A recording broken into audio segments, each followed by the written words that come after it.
The Meditations of Maya. If you are watching first time this important video, I am sure everything will change today.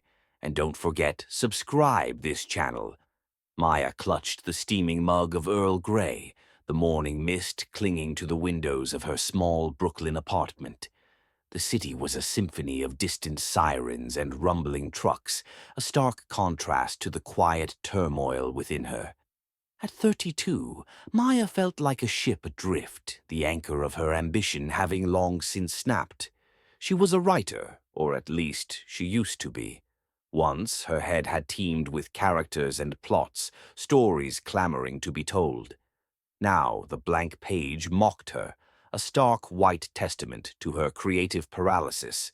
Her agent, bless his eternally optimistic heart, kept sending her encouraging emails, but even he was starting to sound tired. Sighing, Maya reached for her worn, leather-bound copy of Meditations by Marcus Aurelius. It was a gift from her grandfather, a retired philosophy professor who always had a quote to offer for every occasion. Now, more than ever, she needed his grandfatherly wisdom, even if it came secondhand from a Roman emperor who had died nearly 2 millennia ago. She flipped to a random page, her eyes falling on a passage. You have power over your mind, not outside events. Realize this, and you will find strength. Easy for you to say, Marcus, she muttered, taking a sip of her tea. You ruled an empire. I can barely get out of bed before noon. But the words, as they often did, lingered. Power over her mind. It wasn't the outside world that was crushing her, not really. It was her internal narrative, the constant stream of self-doubt and fear that had taken root in her soul. That day, Maya decided to try something different. Instead of succumbing to the familiar tide of negativity, she would actively challenge it, armed with the wisdom of Aurelius. She would make his words her daily compass, guiding her through the labyrinth of her own mind. Day 1. Acceptance and focus. Begin each day by telling yourself, today I shall be meeting with interference, ingratitude, insolence, disloyalty, ill will, and selfishness, all of them due to the offender's ignorance of what is good and evil. But for my part, I have long perceived the nature of good and its beauty, and the nature of evil and its meanness, and also the nature of the person who is mistaken, and understand that he is my kinsman. Maya read this while riding the subway.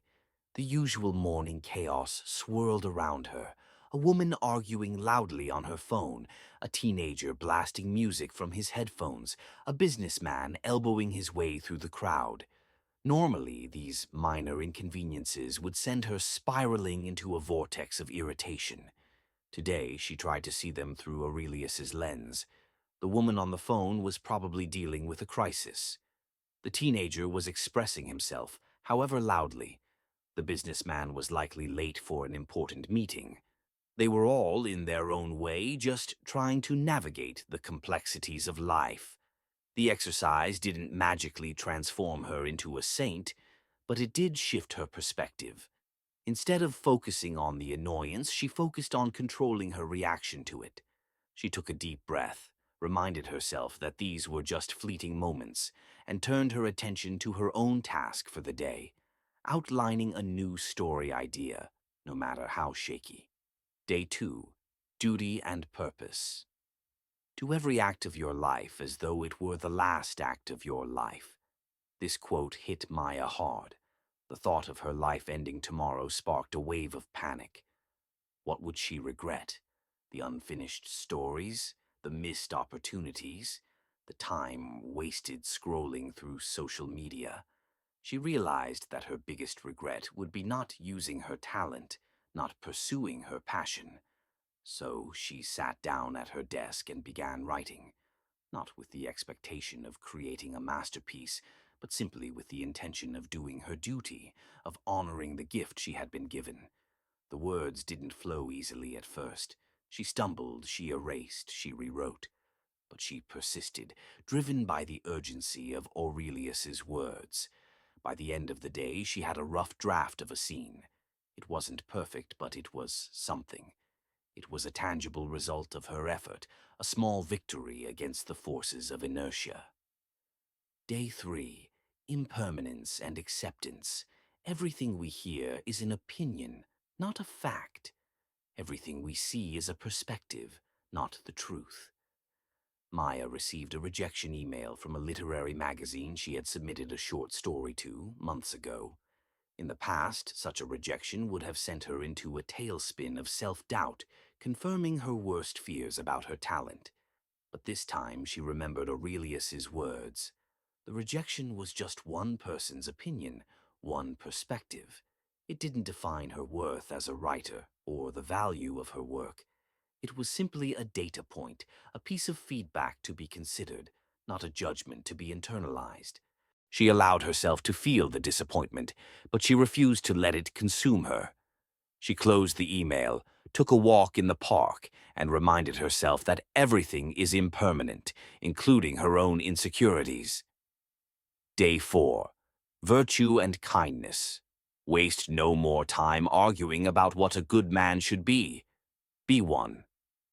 Maya saw a homeless man begging on the street corner. Normally, she would avert her gaze, feeling a mix of guilt and discomfort. Today, she stopped. She didn't have much cash on her, but she offered him the granola bar she had in her bag. The man looked at her with surprise, then a flicker of gratitude. "God bless you," he said, his voice raspy. The interaction was brief, but it left a lasting impression on Maya. It reminded her that true fulfillment comes not from external achievements, but from acting with virtue and kindness. It wasn't about solving all the world's problems, but about doing what she could, in the moment, to make a small difference. Day 5. Inner peace and tranquility. You can commit injustice by doing nothing. A friend, Liam, called her distraught.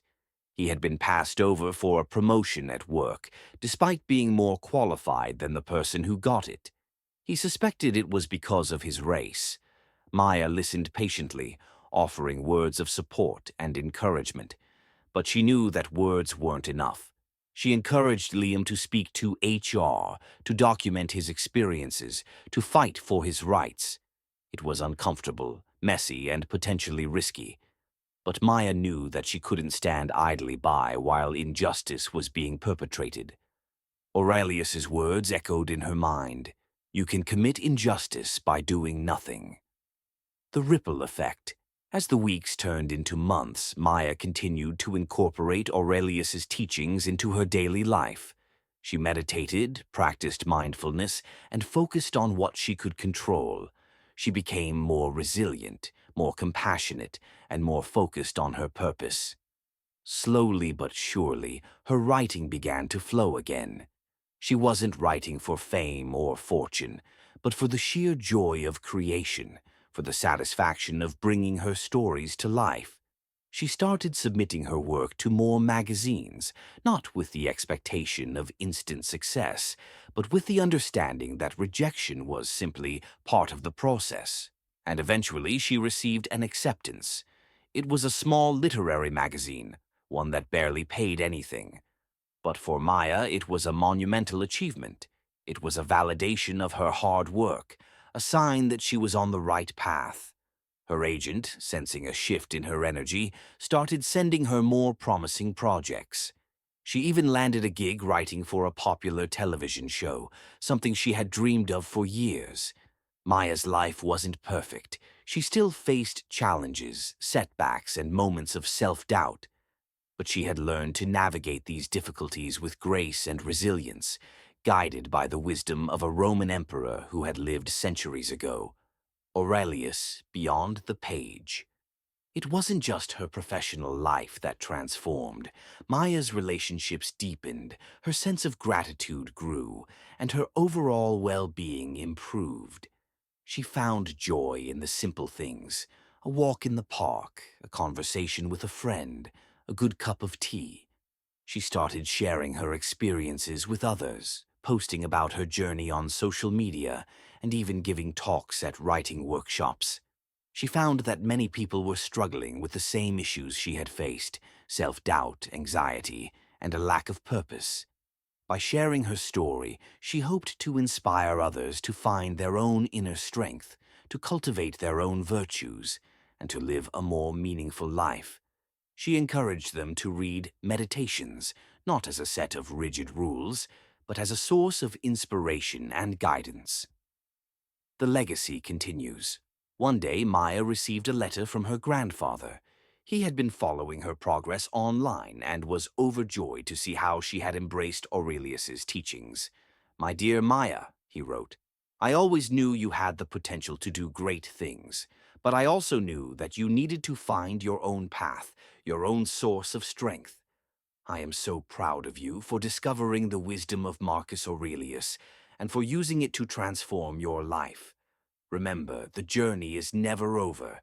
Keep learning, keep growing, and keep striving to be the best version of yourself."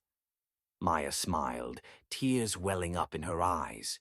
She realized that her grandfather had given her more than just a book. He had given her a lifelong gift, the gift of self-awareness, the gift of resilience, and the gift of wisdom. She picked up her copy of Meditations and flipped to another page. This time her eyes fell on these words: "The impediment to action advances action. What stands in the way becomes the way.